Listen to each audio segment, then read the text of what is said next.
aja. Baik, ini dibungkam atau justru sebenarnya yang seperti ini gugatannya kurang berat Bang Kapitra?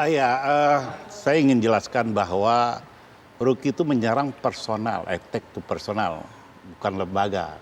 Bahasanya tuh Jokowi, titik-titik itu ya.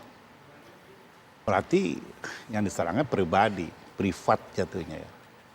Kalau privat itu orang yang merasa dinistakan, tentu itu yang merasa dirugikan. Kalau orang yang merasa dinistakan tidak merasa dirugikan, perbuatan hukumnya automatically di-delete gitu. Ada orang yang merasa dirugikan tidak merasa dirugikan. Hukum itu pasti ada orang yang dirugikan. Apakah dalam bentuk kejahatan atau bentuk privat hukum perdata. Baik. Kalau tidak orang yang diserang itu, orang yang merasa dirugikan tidak merasa dirugikan, lalu apakah itu bisa diwakili oleh orang lain? Hukum mengatakan tidak boleh diwakili. Tetapi begini, Rocky dalam satu sisi diperlukan untuk pencerahan kebangsaan. Kalau landasan filosofi, dia harus belajar etika, filosofi. Emang kalau justice punishment sulit ya, karena Pak Jokowi juga dengan jiwa besar menganggap itu tidak suatu masalah, meskipun itu masalah secara personal, dia memaafkan. Tapi secara moral punishment, itu yang sampaikan Bung Suganda tadi. Apakah dia dilarang di saudara atau dia dibaikot, itu moral punishment. Tapi tidak bisa itu menjadi keputusan negara yang diwakili oleh pengadilan. Itu nggak bisa. Kecuali yang mengugat itu sendiri yang terhina, dihinakan. Baik. Tapi saya ingin lihat, saya juga belajar sejarah, juga belajar filsafat di Jerman. Semua orang filsafat ini selalu bahasa-bahasa filosofis. Kalau bahasa kita katakan bahasa-bahasa bersayap. Mereka penuh dengan kearif dan kebijaksana. Jalan filsafat itu adalah jalan menuju kedamaian dan kebijaksanaan. Rocky masuk ke lingkar premanisme. Bahasa-bahasa itu mengotori pikiran dan hatinya.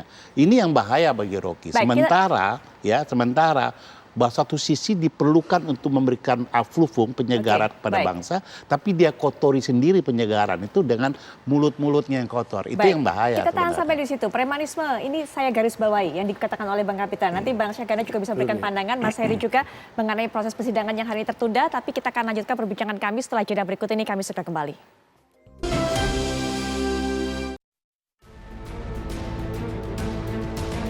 Hingga saat ini sudah muncul 25 laporan terhadap akademisi Rocky Gerung yang ada di Barreskrim Polri dan Polda Jajaran.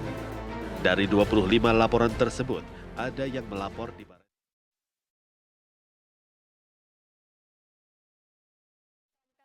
Perbincangan, kami bawa Anda terlebih dahulu untuk bisa melihat deretan kontroversi Rocky Gerung. Apa saja yang pernah terjadi, perbincangan masyarakat mengenai Rocky Gerung. Nah, ini 10 April 2018 memang juga sempat menjadi bahan pembicaraan, kemudian dilanjutkan 1 Maret 2019. Ketika itu Rocky Gerung dalam sebuah acara diduga menghina Kiai Haji Agus Salim. Rocky mengatakan jika wajah Kiai Haji Agus Salim seperti kambing berjenggot. Itu 1 Maret 2019. Kemudian di tahun yang sama, tepatnya adalah di akhir tahun 3 Desember 2019, Rocky Gerung sempat menyebut Presiden Jokowi tidak paham Pancasila. Lalu deretan kontroversi apa lagi yang terjadi? 1 Agustus 2023 ini yang kemudian menjadi bahan perbincangan kita yang digugat juga sudah masuk 25 gugatan. Kalau Anda tadi sudah dengarkan dari berbagai daerah, Rocky Gerung mengkritik kebijakan Presiden Jokowi terkait pembangunan Ibu Kota Negara atau IKN di Kaltim. Menyebut Presiden Jokowi dengan kata-kata tidak pantas. Kita tahu sejauh ini memang respon dari Presiden Jokowi seperti dikatakan oleh Bang Kapitra menganggap bahwa hal ini hal kecil, tidak mengganggu kinerja dari Presiden Jokowi. Tapi kemudian gugatan pribadi ini bagaimana melihat gugatannya, Mas Henry? Ya, saya pribadi memang belum tahu detail ya. Apa kemudian yang bicara, kalau bicara gugatan perdata itu kan ada posita, ada petitum ya Mbak ya. Kalau posita itu berarti dia bicara dalam konteks itu ada dasar hukum dan dasar faktanya apa. Nah kalau kita lihat tadi kan sudah disebutkan aturan tertulisnya undang-undang. Ada berkaitan dengan Undang-Undang HAM 39 tahun 1999. Juga ada Undang-Undang Dasar 1945. Padahal kalau kita bicara di Undang-Undang Dasar 45 juga kita nggak boleh melupakan pasal 28 kan Mbak. Pasal 28 Undang-Undang 1945 kan menyatakan kemerdekaan berserikat, berkumpul, mengeluarkan pikiran, lisan, tulisan dan sebagainya kan ditetapkan oleh undang-undang. Maka mungkin agak jauh menariknya ke sana begitu kan. Yang terakhir adalah bicara tentang petitum. Tadi bagian yang menghukum tadi bahwa Pak Rocky Gerung itu diharapkan untuk tidak lagi menjadi pembicara dalam hal yang tadi sudah disebutkan dalam gugatannya. Nah, menurut saya pribadi kasus ini kan berjalan secara linear ya. Ada dua perbuatan melawan hukum yang coba dikedepankan. Kalau yang sekarang kita bicarakan dalam konsepsi lapangan hukum perdata, bicara tentang kerugian. Nah, ini yang kemudian perlu untuk digali lebih jauh. Sebagai yang mengajukan gugatan ini legal standingnya apa? Itu yang mungkin di awal-awal akan diteliti lebih jauh oleh majelis hakim yang memeriksa perkara ini. Apakah legal standing itu memenuhi atau tidak, dan unsur kerugian mana yang kemudian dianggap memenuhi dalam konteks itu ya. Karena kalau kita bicara dari kasusnya, ini kan bahkan sudah ada laporan pidana. Nah, laporan pidana ini kan bicara dalam konteks ini ada yang mengkaitkan dengan pencemaran nama baik Pak Presiden kita, Pak Jokowi. Sedangkan dalam konteks kalau kita bicara nama baik, maka itu akan melekat pada individu, Mbak Putri.